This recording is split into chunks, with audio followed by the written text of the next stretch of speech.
O capítulo começa com o nosso prota paradão, olhando para o céu, morrendo de medo. O que ele estava vendo era uma fucking anaconda colossal, lá ele, no céu. Mas na verdade não era uma anaconda, era o Shenlong. E em vez dele fazer um pedido, ele foge e esbarra em um cara paradão, que começa a sorrir para ele. Só que na verdade tudo aquilo era um sonho. Ele levanta, vai até a panela, mas não tem nada. Sabe como é nada? Ele é pobre. Ele liga a torneira, escova os dentes podres dele e vai para a escola de bucho vazio mesmo. Mas no caminho ele vê um cachorro comendo o resto de comida que tinham jogado ali e fica horrorizado. Ele vai a uma loja e compra uma comida de cachorro e dá para o cachorrinho comer. Aí ele faz um carinho no cachorro e vai embora. Chegando na escola, tá todo mundo conversando e fazendo testes de MBTI, mas o protagonista acha tudo aquilo uma palhaçada. Mas não diz nada. Alguém dá um tapa nas costas dele e joga um pãozinho na mesa dele, desejando um feliz aniversário. O presente foi o pão. Ele tá lá comendo o pão dele com os amigos quando chega um garoto pedindo para ele tomar cuidado, porque sonhou que quebrava os dentes. E isso significava coisa ruim. Aí todo mundo começa a apostar se o prota vai se machucar ou não, e todo mundo começa a bater nele. Ele sai da sala e acaba esbarrando em uma garota, que acaba derrubando umas cartas dela. E ele pega as cartas e vê a que era a carta do enforcado, ou seja, a menina mexia com tarô. E isso se comprova quando ela pega na mão dele e pergunta se ele estava aniversariando.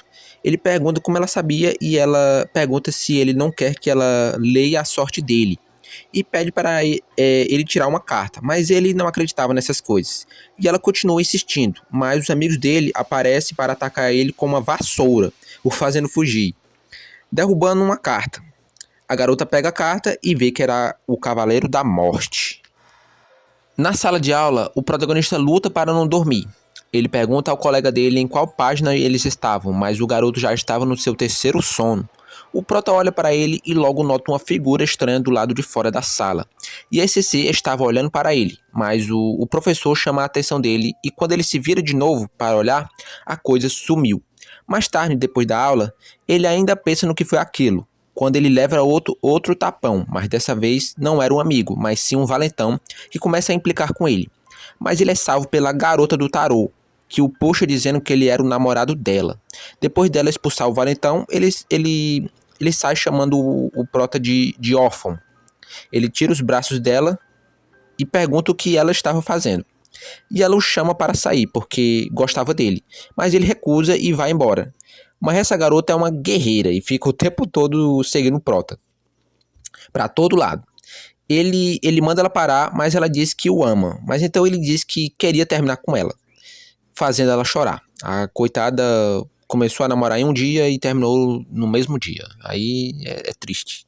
Mais tarde, quando ele estava voltando para casa, ele encontra de novo aquele cachorrinho, mas ele passa direto e entra em casa. Só que quando ele percebe que vai chover, ele pega o cachorro, seca e alimenta ele. Aí os dois se tornam amigos. Só que o cachorrinho avista algo pela janela e começa a latir. Depois alguém bate na porta e o prota vai ver pelo olho mágico. E alguém chama pelo nome dele, do outro lado da porta. Quando ele abre, descobrimos que era a garota do tarô, a doidona, que seguiu ele até a casa dele. Ele pergunta o que ela quer e ela, com uma cara de apaixonada, fala que quer ele e diz que vai pagar 100 mil won para ele sair com ela. 100 mil won por hora. Ele mesmo hesitando aceita, porque estava precisando de uma graninha, né? Mas ele imagina os amigos dele chamando ele de prostituto. O prota diz que só vai fazer isso até o ônibus chegar. Ela pergunta se ele estava com medo de fofocas e pergunta se ele era realmente órfão e diz a ele que ele tem que tratá-la bem. Mas ele se irrita e manda ela ir embora e devolve até o dinheiro dela. Aí, meu amigo, essa menina começa a ficar doida, bate o pé no chão e começa a dizer que ele tem que entregar o corpo dele pra ela. Mas não é desse jeito aí que vocês estão pensando não, viu? Ela pega no braço dele e começa a virar um bichão muito feio, cheio de braço. O prota se treme todo, mas pelo menos ele consegue fugir quando ela solta ele. Mas ela o persegue. Esse bicho persegue ele até entrar em um beco, mas ops, ela aparece em cima dele. O prota até tenta pedir ajuda, mas não tinha ninguém para ajudar. O braçudo diz para ele desistir e que ele vai matar ele rápido. Mas o prota era teimoso, não queria entregar o corpo dele, de jeito nenhum. E foge. O bicho fica incrédulo e fere ele pelas costas. O Prota tá lá, ferido, e quando parecia que iria ser o fim, aquele cachorro que ele salvou, que ele tinha ajudado antes, aparece e despedaça o braçudo, salvando ele. Aí esse cachorrinho vira um homem. E quando ele se vira, a gente vê que era aquele mesmo cara que apareceu no sonho dele no começo. E tudo isso aconteceu em apenas um capítulo. O nome da obra tá aí. Vou ficando por aqui e até o próximo vídeo, meus monkeys. Fui, valeu.